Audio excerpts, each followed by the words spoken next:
এই বেড়াটির খাবার দে। কি রে শান্তু, তুই কি করতেছস? আমার বাগের জায়গা ব্যস্তাছি।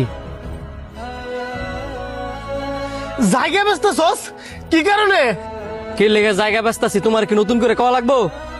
তোমার আমি কবেতে কইছি যে আমার প্রত্যেকটা বন্ধুর বাইক আছে, আমার একটা বাইক কিনা দাও, দিছ? দেও নাই, যেই কারণে বাধ্য হইছি আমার বাগের জমি বিক্রি করতাম।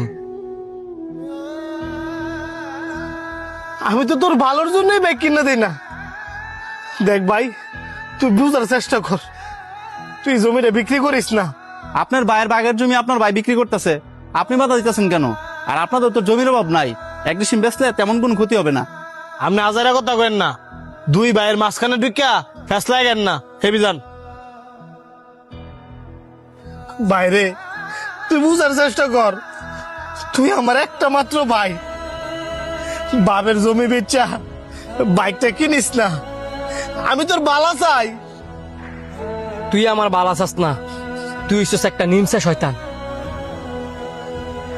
এমনি তুই ফকিন্নির মতো থাকলেও ঠিকই আমার আড়ালে আড়ালে ব্যাংক ব্যালেন্স করে শুয়ে দিছস। তুই আমার এই কথাটা কইতে পারলি? তুই যদি এখান থেকে না যাস তাইলে আমি আরো নোংরা নোংরা কথা কম।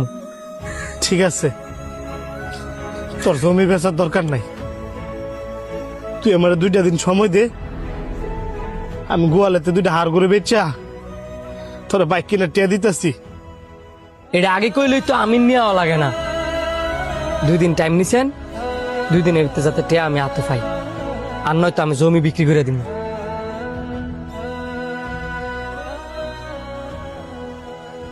কি রে, তুই 2 দিন ধরে মন মরা হয়ে রয়েছিস কিনলি গিয়া?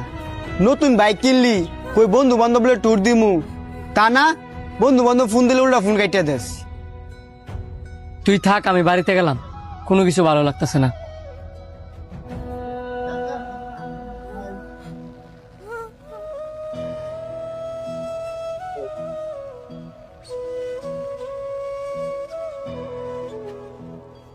কি ব্যাপার ভাই,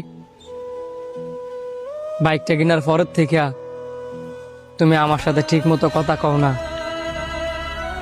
একসাথে বসে খাও না, কেমন যেন ইগনোর করো। ভাই, আপনি আমার লগে রাগ করে থাকেন না, প্রয়োজনে আপনি বাইকটা বিক্রি করে দেন।